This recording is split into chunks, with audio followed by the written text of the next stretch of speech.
Hi, welcome to this month's issue of the HomeCook'n newsletter. My name is Dan, and this is my lovely wife, Kathy. And hi. She's going to show us some good barbecuing recipes and tips, I think, right? This is some of my favorite meals because there's no pots. We're doing everything on the barbecuer tonight, which means he's cooking out in the hot, and I'm done when he goes out. Doesn't heat up the kitchen, huh? So roll out some tin foil for us. The first we're going to do is this is zucchini from my garden. I grew this. This is $100 zucchini so far. Oh. Every time we get more, they'll get cheaper. You can't get $100 zucchini at the grocery store. Not like this. Oh, not like I mean, this is fresh. There's nothing worse. This than, was just picked. Vine ripened. Okay, I'm going to have you spray that with a little bit of Pam. Okay. We're doing everything on the grill, which means it's going to keep our kitchen cleaner, and cooler, which is always nice in the summertime. Oh, yeah. Because who wants to clean or be hot? You know, I actually like barbecuing, too. It's fun, you know? Get out there, fire up the old Barbie. Mm-hmm, and I love it, too. I love you doing it. Sip a drink, chat with your friends, catch the house on fire nearly. True story. And all that. Okay, let's put this on. Whoa. We're just putting it in here, huh? Yep, spread it on out there. Okay.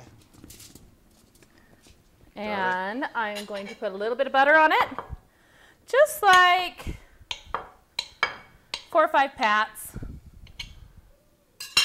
However much you want. No real recipe here. I'm going to do one more because I think it needs one. Yeah, you know, you can't overdo it on the butter, I think. All right, one more. You talked me into it. All right. Okay, now we're just going to do some salt on top. What I found, by the way, for whatever it's worth, when you're barbecuing, you got to season generously because, you know, it comes off on the grill and all that, and no one ever says, the steak is too salty. I mean, I don't think. Well, this isn't coming off on the grill. So we are going to cut this. And you can get that like thicker rock salt and stuff. Not for this, but. We're going to shake it to the middle a little bit, and we're going to fold it over, and we're going to roll it up from this side, and then we're going to roll it up on the sides, and we're going to shake it down and roll it up on the sides, and then I'm going to put one more layer of tin foil around it. And I don't know if this is just from my days in the campfire, and it needed one more on the campfire. She just made I just do what I do. She just made tinfoil dinners for us last weekend. My son and I went camping, and it's a good thing you double foiled it, by the way, sweetie. Oh, really? Did it come open? Well, no, because you double foiled it, but if you hadn't, I'm sure it would have. So this is our vegetable all ready to go on the grill. The first step to a great shish kebab is a great marinade. So find one that you love. I'll give you one of mine. And do that. But while you're marinating your chicken, right after you marinate your chicken. Your marinades are awesome, by the way. She's been doing this one. We've been doing these chicken tenders and yum. Yeah, you know, a lot of my marinades are salad dressings. Whatever, man. They're good. And they are good. How many? We did like, what was that, 50 pounds of Island teriyaki, soy base. We did 50 pounds of chicken tenders for Danny's graduation. We had 1 million people. We did. We had a barbecue. And that was yummy. Really good. Anyway, so go ahead. So this is marinating. What are the This is marinating, and while after you get your chicken marinating, you want to soak your skewers in water.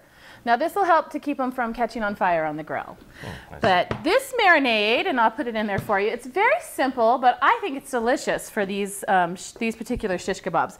I don't usually measure my marinades, but it's about probably 1/3 a cup of oil, the juice from 1 orange, and a little bit of garlic, a couple shakes of soy sauce, and probably about 1/3 a cup of honey. But it's good. We like it. That'll do about this much chicken. So this has been marinating for a while. So we're going to take our skewers, and the first thing we're going to do, I'm going to start with a smaller one. You're going to, the first one you put on is the hardest because obviously it has to go all the way to the end. So I start with the vegetables because they're easier to scoot a little bit. You leave a little bit at the end to turn. Now, by the way, if you guys have shish kebab tips, be sure to put a comment on the bottom. Some of the last one we did, and the one before that, and the one before that too. We got great comments and feedback and really good recipe ideas. So if you've got shish kebab tips or tricks or ideas, then let us know. This is a trick that I learned for the barbecuer. It actually makes them easier if you double skewer. It's easier to flip them. They stay a little better. So I have got a bunch of different kind of peppers. Yellow, green, red, orange, I think. The colors make it really nice too. It's so They make it beautiful. Yeah. Not to mention these peppers add such a good flavor to anything they go with. So good. I'm gonna get a. So I've got my peppers on there. I've got a purple onion. It gives it more color. And it's yummy. I love purple onions. onion. Yeah. Sorry, I'm a little clumsy. Now we're going to do a 2 skewers pineapple. is a good idea. That probably keeps them from falling off easier too. Huh? I mean, you know, it's just more stable. Pineapple, and right next to the pineapple is going to go the chicken. Will you give me a fork? You bet.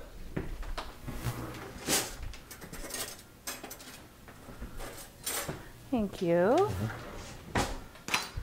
Now the easiest way I found is to lay my chicken on the cutting board and then just put it through like that. Oh, really? Okay. Then slides on a little easier. Now you just do it again. You can make one too if you want, hon. All right. We'll start with green pepper. Vegetable, chicken, vegetable, chicken, vegetable. That's my style. Do it. You do it how you want it. And then that's the beauty of it, is you can do it how you want it. My motto is the chef makes it how she likes it. So What if she's not a she and she's a he? Then he makes it how she likes it. That's really much right. Isn't that how it works in your house? These are a little too far apart, so I'm going to use 2 pineapples on these. Because it'll be good. All right, so while we're doing this, do you guys want to hear a story? Should I tell them the magical unicorn story? So we're doing this company meeting. You know, you may have noticed we're adding tons of features to cooking. We're making it better every day. We're coming out with like a new update every couple days, and I mean, it's sweet. It's getting so good, and we're taking your feedback and comments and making it better and better. So we had this company meeting. Of course, you know, what you see today is the result of work and meetings and decisions we made a long time ago. And so we're having meetings and we're planning out, you know, what the future is going to look like, what the next 6 months are going to look like, what the next year is going to look like, and so forth. So I had a little motivational quote for my employees. It's from the Seth Godin blog. I love Seth, by the way. And so I shared this with my employees, and it says, whoops, hold on. Dude, chicken hands. Whatever. I'm going to lick my fingers in a second. It says, the easiest way, so I'm telling my employees this, the easiest way to sell yourself short is to compare your work to the competition. To say that you are 5% cheaper. Here, finish mine if you want, sweetie. Well, thanks. Say that you are 5% cheaper. Isn't that awesome? Heavy on me. What are you doing?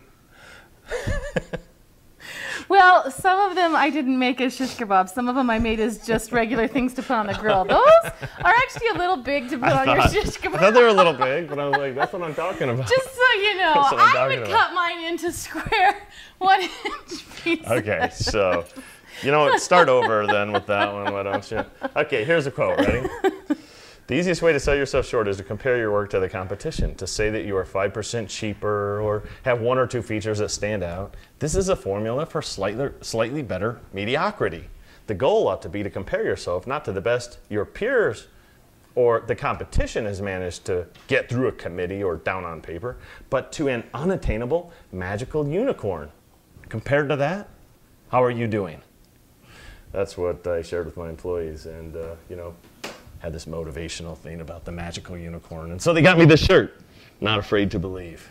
And he is not afraid to wear it. That's right. So they're mocking me, my little inspirational talk about comparing to a magical unicorn, and now they're teasing me about it. So there you go. How about that? Hey, we're not afraid to believe. That's right.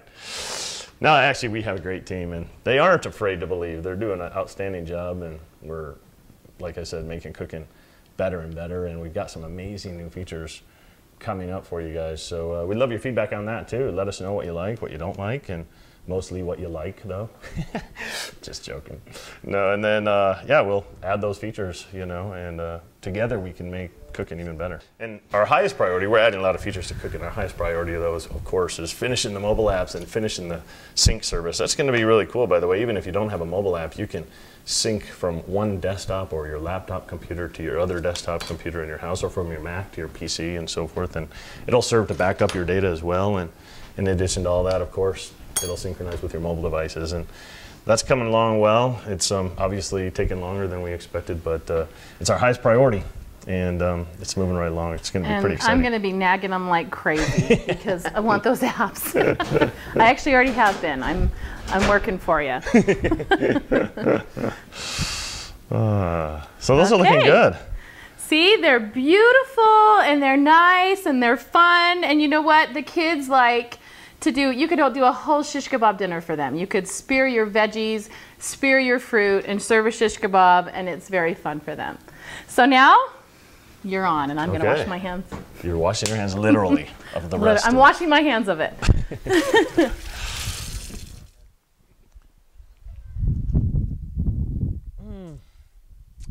This is a life. Thing is, Kathy thinks I'm slaving away out here.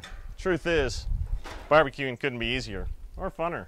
Sit out here and grill up some meat and enjoy the weather and relax, you know. Now here's a couple keys about grilling though. Number one, always have an extra propane tank on the ready, because you don't want to run out of propane halfway through the grill.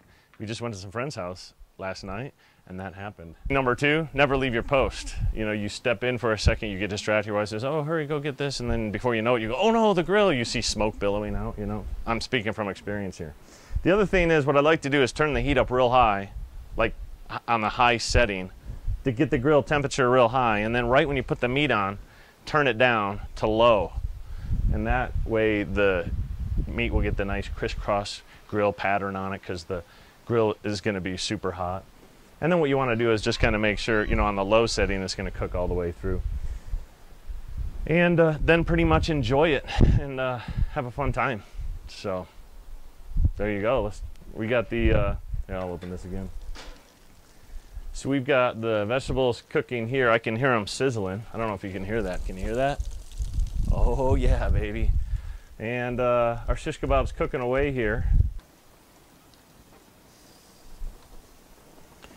Looks good. So a couple other things. Sometimes people get too happy on the grill and they're flipping the meat over and over again. You don't want to do that, because then all the grease drains out and flames up and dries out your meat, and no one wants dry meat. You want it moist and juicy and flame broiled, you know. So what you do is, I used to work at a concert place when I was a kid, and I was the head grill guy. And anyways, that was pretty prestigious back when I was in high school.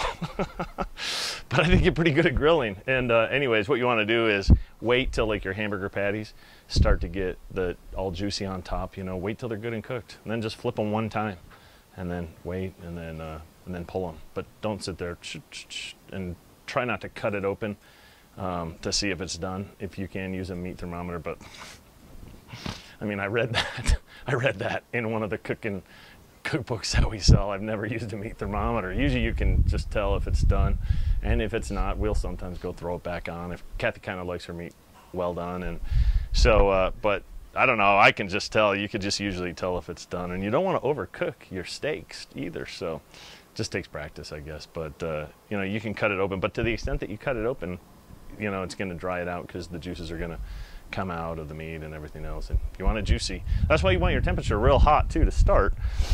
You know, put it on high, get that thing hot, and then right when you put your meat on, lower the temperature down to low, and then that way that hot temperature just sears the outside and seals all the juices inside. So, okay, here we go, sweetie. And just like that, dinner's ready. Bada bing. Should we check it out? See if it's good? Here, get through Let's the double layer thing you got going on here. Get this zucchini. Careful, don't burn yourself. Tinfoil, but you don't have to dump it. Woo, look at that. Mmm, that looks like good stuff. That looks like really hot stuff. Sweet, yeah, it does look hot, huh?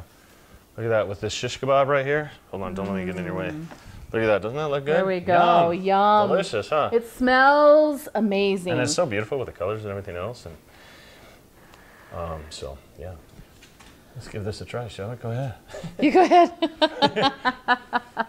I love the veggies, though. You know, it's kind of nice to grill, and usually when we grill, we are always doing meat. But, you know, the vegetables are healthy, and they're delicious on the grill. They got such a good smoky flavor.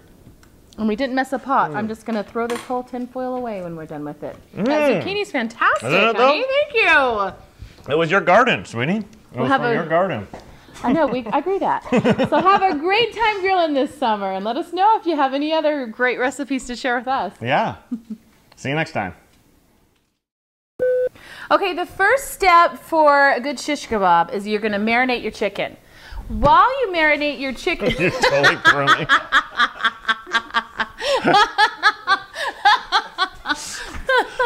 Okay. I'm like, oh, marinade. Okay. Okay, I got it. The most important... Okay. Okay, I'm ready. Okay, I'm ready. We're ready to, Cash. Okay.